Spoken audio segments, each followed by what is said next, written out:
بسم الله الرحمن الرحيم الحمد لله رب العالمين والصلاة والسلام على رسوله النبي الكريم محمد وعلى آله وصحبه أجمعين ومن تبعهم بإحسان ودعا بدعوتهم إلى يوم الدين أما بعد. محترم ناظرین، السلام علیکم ورحمۃ اللہ وبرکاتہ. گزشتہ 8-10 لیکچرز کے اندر اس بات کی کوشش کی گئی کہ آپ حضرات تک قرآن کریم کے تعلق سے اور تفسیر کلام پاک کے تعلق سے کچھ ایسی ضروری اور بنیادی معلومات پیش کی جائیں، آپ تک پہنچائی جائیں کہ جو قرآن فہمی کے لیے، قرآن کی تلاوت کے لیے اور قرآن کی تفسیر کو جاننے کے لیے، قرآن کی تفسیر کو سمجھنے کے لیے اور آگے مزید قرآن کے علوم و فنون سے، قرآن کی معلومات سے، قرآن کی ہدایات سے استفادہ کرنے میں معاون و مددگار ثابت ہوں. چنانچہ ہم نے قرآن کی تعریف، قرآن کی تاریخ و تدوین، قرآن کا نزول، قرآن کا شان نزول، قرآن کے نزول کا زمانہ، قرآن کے نزول کا وقت،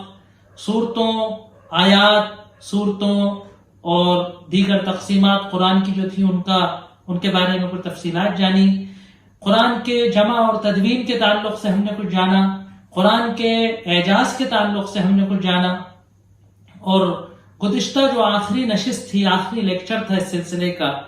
اس کے اندر ہم نے حروف مقطعات کے تعلق سے جاننے کی کوشش کی تھی کہ جو قرآن پاک کی کچھ صورتوں کے اندر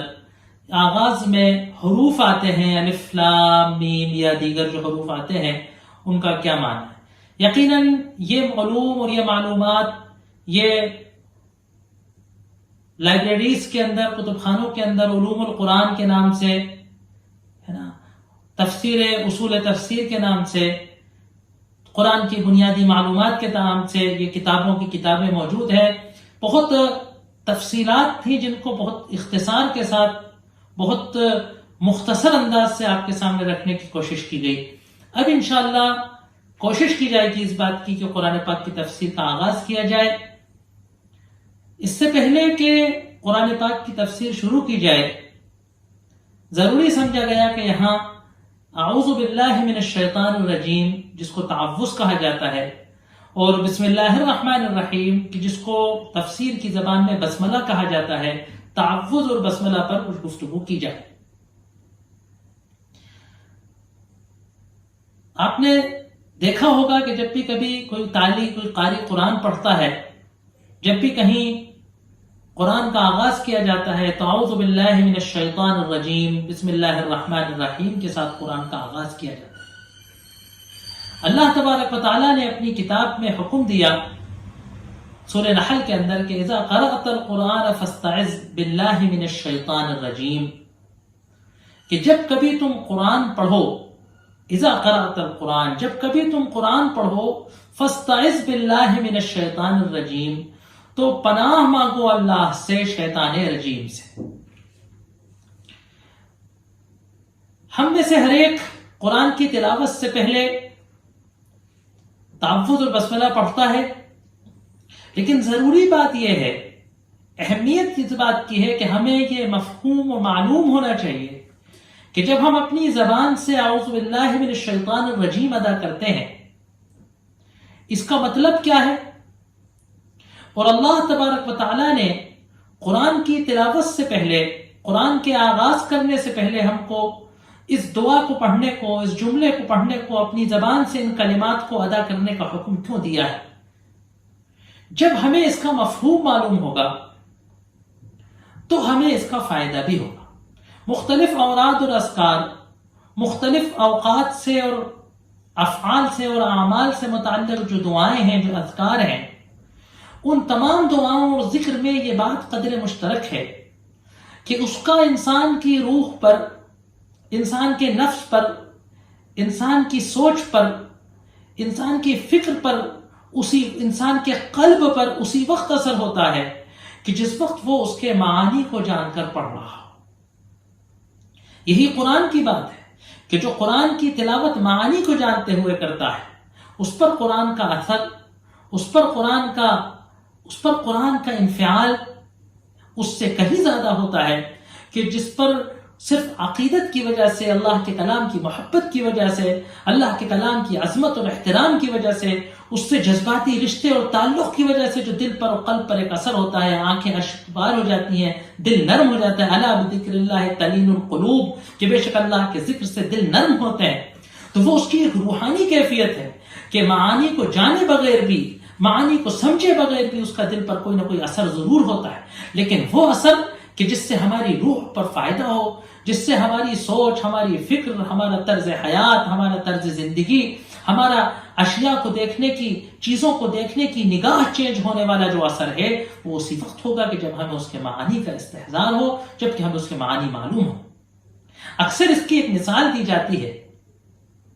کہ مثال کے طور پر ایک شخص آئے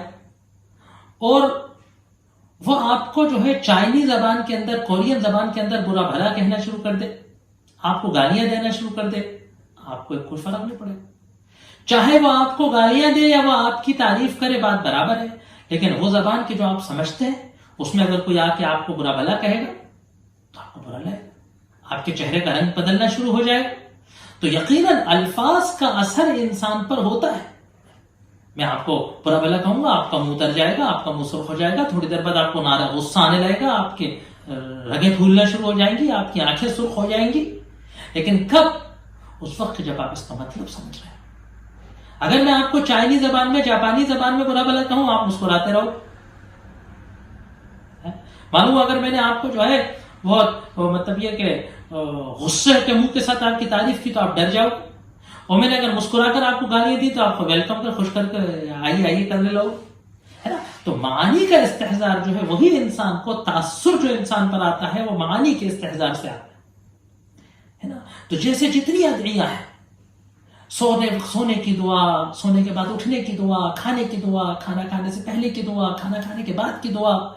ان تمام ادعیاء، چاہے کتنی دعا، اذان کی دعا، چاند دیکھنے کی دعا، اگر ہم ان کو کسی منتر کے طرح رٹتے ہوئے پڑھتے تو ثواب تو شاید ضرور ملے گا. بہت سے لوگ کہہ دیتے ہیں ثواب نہیں ملے گا، یہ غلو ہے. ثواب تو ضرور ملے گا انشاءاللہ، لیکن جو روح پر اس کا اثر ہے، جو قرآن کہتا ہے کہ الا بذکر اللہ تطمئن القلوب، کہ اللہ کے ذکر سے دلوں کے اندر اطمینان آتا ہے،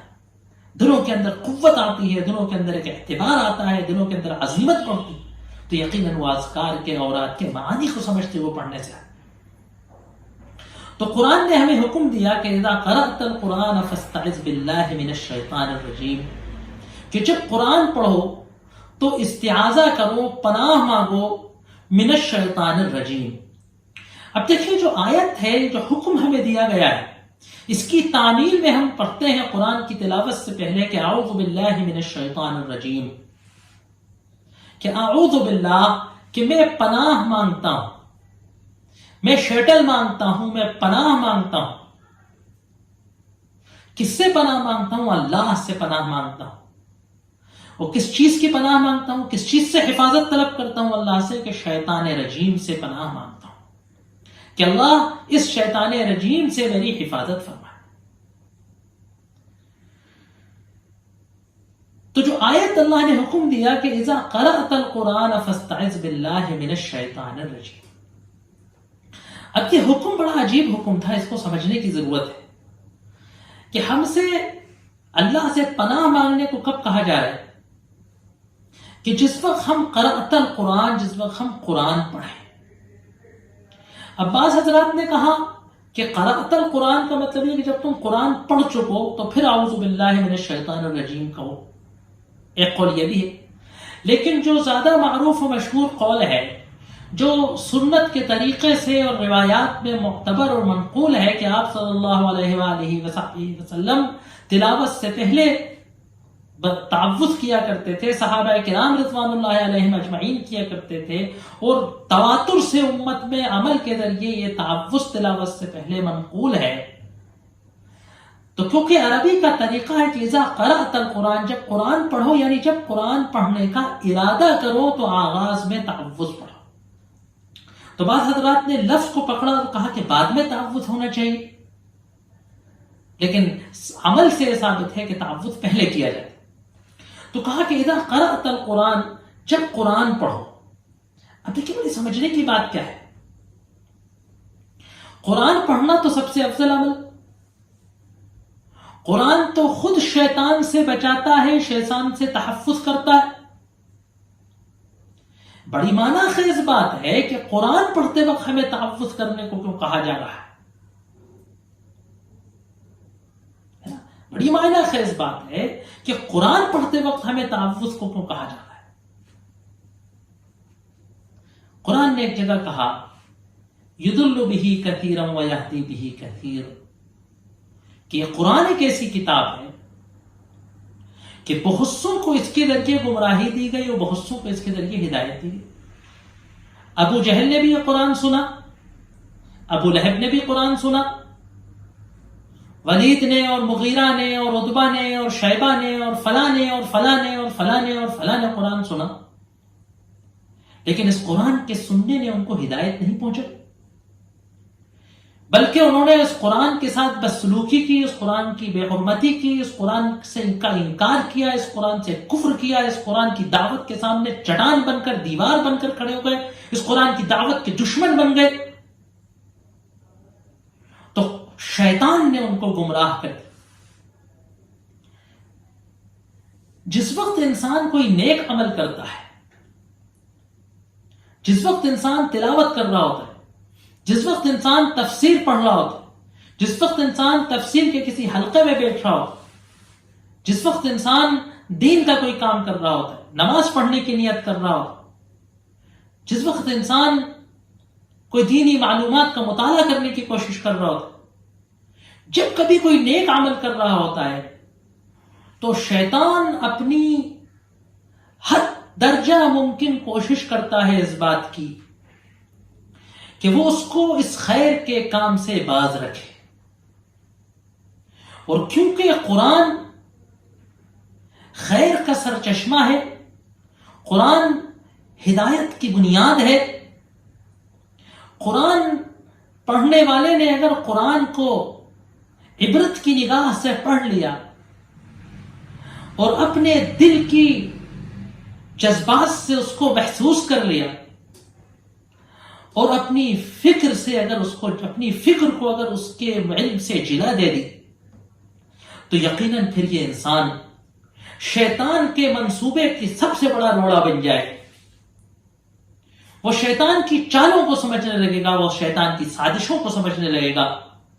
وہ شیطان کے راستے میں سب سے بڑا روڑا بنے گا. ایسا انسان خیر کا پتلا بن جائے گا، حق کا داعی بن جائے گا، خیر کا پتلا بن جائے گا، ہدایت کا نور کا داعی بن جائے گا، حق کا پرچو بن جائے گا، حق گو بن جائے گا. شیطان کو بڑا زد پہنچے. شیطان کا مشن ہے کہ ہر ایک کو گمراہ کر دیا جائے. شیطان کا مشن ہے کہ آدم کی اولاد میں سے جتنوں کو وہ ورغلا کر گمراہ کر کے جہنم کا ایندھن بنا سکتا ہے بنا لے. اس کے اس عمل میں قرآن کی تلاوت سب سے بڑے حائل ہے. لہٰذا جب کوئی شخص قرآن کی تلاوت کرنے کی کوشش کرتا ہے، کوئی شخص قرآن کو حفظ کرنے کی کوشش کرتا ہے، کوئی شخص قرآن کو سیکھنے کی کوشش کرتا ہے، کوئی شخص قرآن کی تعلیم و تعلم کا نظم کرتا ہے، کوئی شخص قرآن کا مطالعہ کرنا چاہتا ہے، کوئی شخص قرآن کی تفسیر بیان کرنا چاہتا ہے، کوئی شخص قرآن کی تفسیر سننا چاہتا ہے، کوئی شخص قرآن کے ہدایت کو اپنانا چاہتا ہے، تو قرآن اس پر، شیطان اس پر گہرے وار کرتا ہے. شیطان اس پر ہر طریقے سے اس کو باز رکھنے کی کوشش کرتا ہے. سب سے پہلے تو شیطان چاہتا ہے کہ وہ کرے ہی نہیں، اس کو لہو و لعب میں مبتلا کرتا ہے نا. آپ نے معلوم ہوا موبائل اٹھایا کہ قرآن دیکھوں گا، اس نے آپ کے یوٹیوب پر بہت ساری اور چیزیں آفر کر دی، آپ اس میں مصروف ہو گئے، آپ بہت سارے میسج دیکھنے لگے، آپ فلاں کو فون کرنے لگے، آپ فلاں گیم کھیلنے لگے. آپ نے کہا تھوڑے سے میسج ڈیلیٹ کر کے ذرا خالی کر لوں، پھر سنوں گا. تو شیطان سب سے پہلا حربہ تو اس کا کیا ہوتا ہے کہ وہ آپ کو اس سے روکے رکھے. بلکہ اس سے پہلے بھی اس کا حربہ یہ ہوتا ہے کہ والعیاذ باللہ کہ وہ آپ سے اس کا انکار کروائے، آپ کفر کروائے، آپ کو ایسے نظریات سے متاثر کر دے، ایسے افکار سے متاثر کر دے کہ آپ یہ کہیں کہ صاحب اس 21ویں 22ویں صدی کے ترقی یافتہ زمانے میں قرآن کے قانون کی ضرورت نہیں ہے، صاحب قرآن تو پرانی چیز ہو گئی، عرب کے ریگستان میں نازل ہوئی تھی، آپ نے قرآن کا انکار ہے. قرآن کا انکار کرنے کے لیے ضروری یہ نہیں ہے کہ میں کہوں کہ صاحب میں قرآن کا کفر کرتا ہوں، قرآن اللہ کی کتاب نہیں ہے. اگر میں نے اللہ کہتا ہے کہ یہ قیامت تک ہدایت کا سامان ہے، اللہ کہتا ہے کہ اس کے نہ دائیں سے باطل آتا ہے، نہ بائیں سے، نہ آگے سے، نہ پیچھے سے، نہ اوپر سے، نہ نیچے سے، اور میں نے کہا کہ نہیں صاحب یہ حق نہیں ہے، تو میں نے اس کا انکار کر دیا، میں نے اس کو کفر کر دیا، میں نے اگر اس کی شریعت کا انکار کر دیا، میں نے اگر اس کی ہدایت کا انکار کر دیا، ہے نا، تو یہ ہمیں غور کرنے کی بات ہے۔ تو سب سے پہلے تو وہ کوشش کرتا ہے کہ میں اس سے قرآن کا انکار کروا دوں، قرآن کا کفر کروا دوں۔ اس کے بعد اس کی سب سے زیادہ کوشش اس بات کی ہوتی ہے کہ وہ اس کی تلاوت سے، اس کے سمجھنے سے مجھے باز رکھے۔ لیکن اگر وہ اس میں بھی ناکام ہو جاتا ہے اور میں قرآن کی تلاوت یا قرآن فہمی کے اس عمل کو شروع کر دیتا ہوں، تو پھر قرآن آتا ہے، پھر شیطان آتا ہے، قرآن کے حائل ہوتا ہے، اور وہ یہ کوشش کرتا ہے کہ کسی نہ کسی طریقے سے اس کے فہم میں وہ کجروی پیدا کرتا ہے۔ قرآن سے جو ہدایت حاصل کرنا چاہیے، اس ہدایت کو حاصل کرنے کے بجائے میں دیگر مسائل میں پھنس جاؤں، وہ مجھے آیات محکمات سے ہٹا کر متشابہات میں الجھانا چاہتا ہے، وہ میرے دل و دماغ میں خود یا اپنے پروردہ اسکالروں کے ذریعے، اپنے اہلکاروں کے ذریعے، اپنے انس و جن کے ایجنٹوں کے ذریعے وہ میرے دل میں شک و شبہات ڈالنا چاہتا ہے، وسوسے ڈالتا ہے۔ میں محکم آیتوں کو چھوڑ کر متشابہات کے پیچھے پڑ جاتا ہوں، میں متفق علیہ چیزوں کو چھوڑ کر اختلافی چیزوں کے پیچھے پڑ جاتا ہوں، میں گنجلک اور الجھی ہوئی چیزوں میں، کم علم کے ساتھ گنجلک اور الجھی ہوئی چیزوں میں الجھ کر قرآن کے مفہوم کو پیچیدہ کرنا چاہتا ہوں، اور میں اپنے آپ کو قرآن کی وہ سیدھی سچی جو صراط مستقیم ہے، جو قرآن ایک سیدھی ہدایت دینا چاہتا ہے کہ میں اپنے آپ کو اللہ کا غلام تصور کروں اور میں آخرت کا سامان کروں، اس سے باز کر کے وہ مجھ کو عجیب و غریب منہ شگافیوں میں مبتلا کر دیتا ہے۔ اس سے بھی اگر اس کا کام نہیں چلتا تو پھر وہ ایک بہت گہرا وار کرتا ہے، جو ہم اہل علم کے زمرے میں جس کا بڑا خطرہ رہتا ہے، دعوت و تبلیغ سے، کسی بھی دینی تحریک و جماعت سے، دین کی خدمت کرنے والوں سے جڑے، دین کی خدمت سے جڑے لوگوں کے تعلق سے کرتا ہے، تفسیر کے حلقوں میں بیٹھنے والوں کے دل و دماغ میں وہ پیدا کرتا ہے۔ پھر اس کا جب وہ دیکھتا ہے کہ یہ قرآن کا منکر بھی نہیں ہو رہا، یہ قرآن کی تلاوت سے لہو و لعب میں بھی مبتلا نہیں ہو رہا، یہ قرآن کے صحیح فہم سے بھی نہیں مڑ رہا، میں اس کے اندر کوئی قرآن کے اصول سے، قرآن کے فہم کی کجروی بھی پیدا کرنے میں ناکام ہو رہا ہوں، یہ جو ہے صحیح طریقے پر صراط مستقیم کو پکڑا ہوا ہے، تو پھر شیطان کا آخری اور سب سے خطرناک وار جو آتا ہے وہ آتا ہے کہ وہ ہمارے دل کے اندر عجب، ہمارے دل کے اندر عجب، ریاکاری اور گھمنڈ پیدا کرتا ہے، ہمیں یہ پھلاتا ہے اندر سے کہ تم تو قرآن پڑھنے والے، تم تو تلاوت کرنے والے، تم تو تفسیر کے حلقے میں بیٹھنے والے، تم تو سینکڑوں لوگوں کو اپنے علم سے فائدہ پہنچانے والے،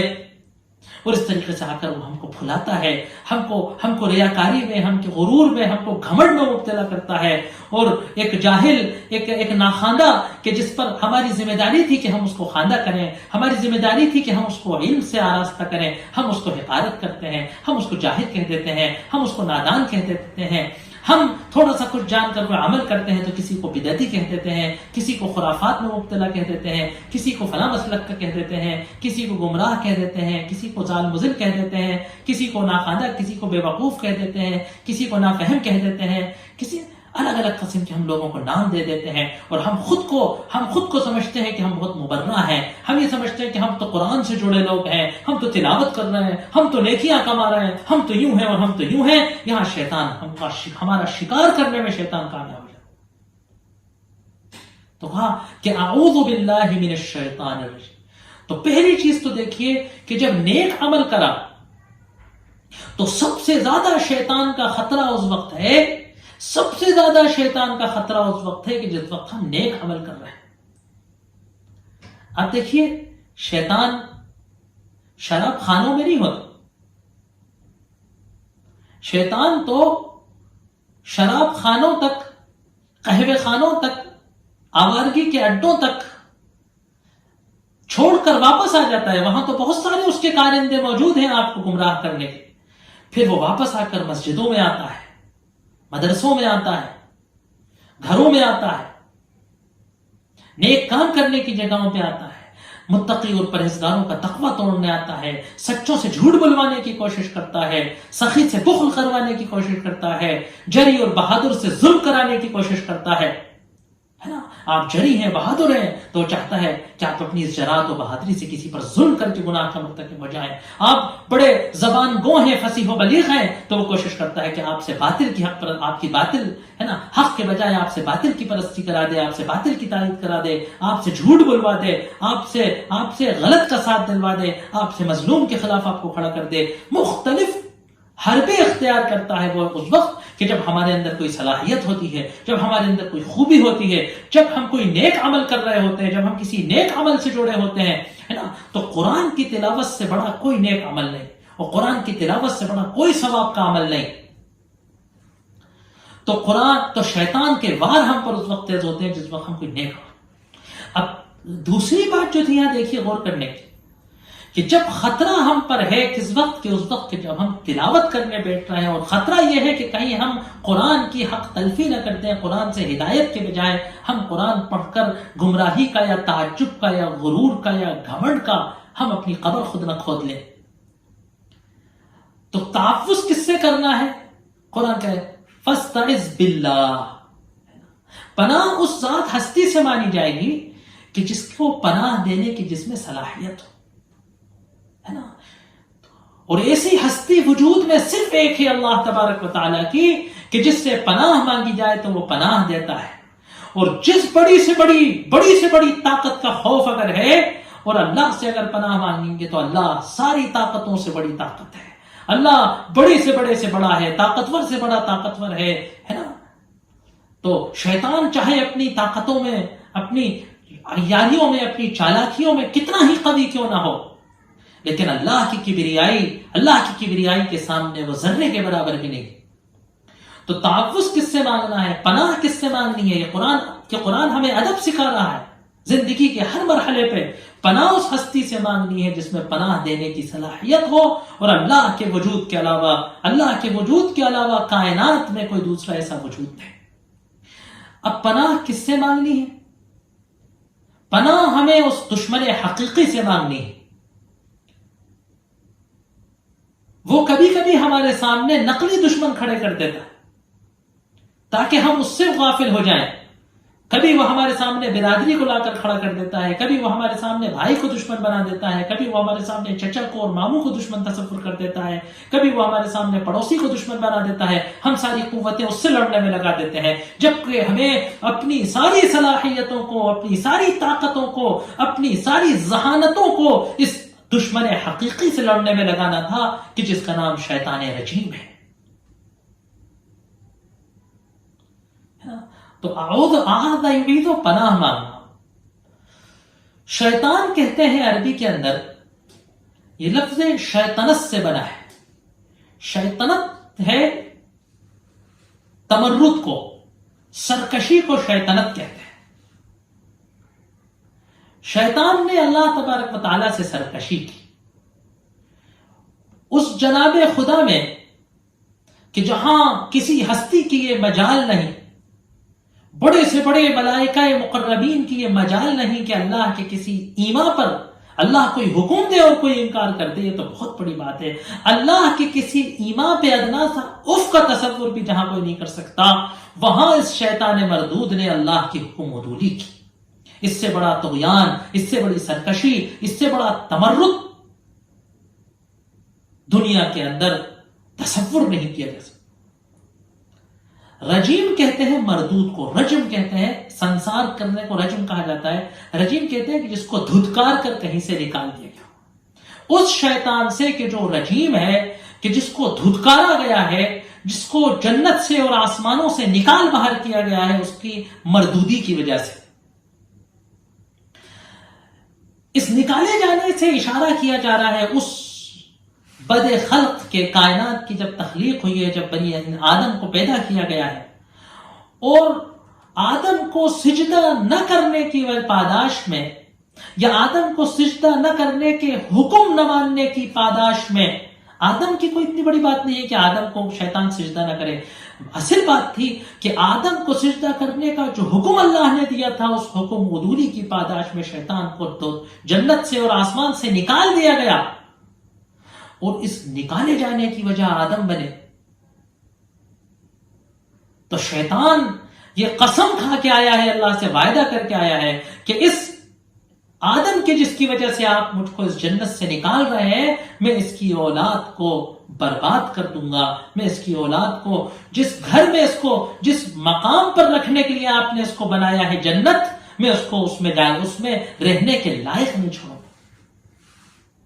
کیونکہ جنت ایک ایسا مقدس مقام ہے، جنت ایک ایسا پاکیزہ مقام ہے کہ جہاں مطہرون، انتہائی پاکیزہ کے علاوہ کوئی داخل نہیں ہو سکتا. جنت ایک ایسا مقام ہے کہ اس میں داخل ہونے کے لیے اپنی صلاحیت ایلیجیبلٹی ثابت کرنا پڑے گی کہ آپ جنت میں داخل ہونے کے لائق ہیں کہ نہیں. دنیا کی زندگی کا یہ امتحان، یہ ٹیسٹ ہمارے ثابت کرے گا کہ ہم جنت میں جا سکتے ہیں. تو اعوذ باللہ من الشیطان الرجیم، میں پناہ مانگتا ہوں اس خدائے عظیم سے کہ جو پناہ دینے کی صلاحیتیں رکھتا ہے، من الشیطان الرجیم، اس شیطان سے، اس سرکش سے کہ جو مردود و مخروج ہے. تعوذ کا حکم کیا ہے؟ تقریباً علماء کا اتفاق ہے اس بات پر کہ نماز کے علاوہ جب ہم قرآن کی تلاوت کرتے ہیں تو مستحب ہے تالیہ قرآن کے لیے کہ وہ تلاوت سے پہلے اعوذ باللہ من الشیطان الرجیم اور بسم اللہ الرحمن الرحیم پڑھے. علماء میں اختلاف ہے اس بات پر کہ نماز میں تعوذ کا کیا حکم ہے. نماز میں تعوذ کا کیا حکم؟ کچھ علماء نے کی رائے یہ ہے کہ ہر نماز کی پہلی رکعت میں تعوذ پڑھنا مسنون و مستحب ہے. تقریباً ہمارے امام ابو حنیفہ رحمۃ اللہ علیہ بھی اس بات کے قائل ہیں کہ پہلی رکعت کے اندر ثنا کے بعد اعوذ باللہ من الشیطان الرجیم بسم اللہ الرحمن الرحیم پڑھا جاتا ہے، تو قرآن پہلی رکعت میں تعوذ پڑھنے کو مستحب اور مسنون مستحب قرار دیا. بعض علماء کا یہ خیال ہے کہ کیونکہ تعوذ قرآن کا حصہ نہیں ہے، اس لیے اس کو دوران تلاوت قرآن نماز کے اندر نہیں پڑھا جائے گا. ہر صورت سے پہلے تعوذ نہیں پڑھا جائے گا، صرف پہلی رکعت کے اندر تعوذ پڑھا جائے گا. بعض علماء نے کہا کہ ہر رکعت کے شروع میں سورہ فاتحہ سے پہلے پڑھا جائے گا، لیکن جیسے میں نے آپ کو بتایا کہ جو منتخب قول ہے، جس پر فتویٰ ہے، جو ہمارے امام جو احناف کا قول ہے، وہ یہ ہے کہ پہلی رکعت کے اندر پڑھا جائے. دوسری یہاں ایک بحث کی گئی کہ کیا تعوذ قرآن کا حصہ ہے کہ نہیں. تو تقریباً علماء کا اس پر اتفاق ہے،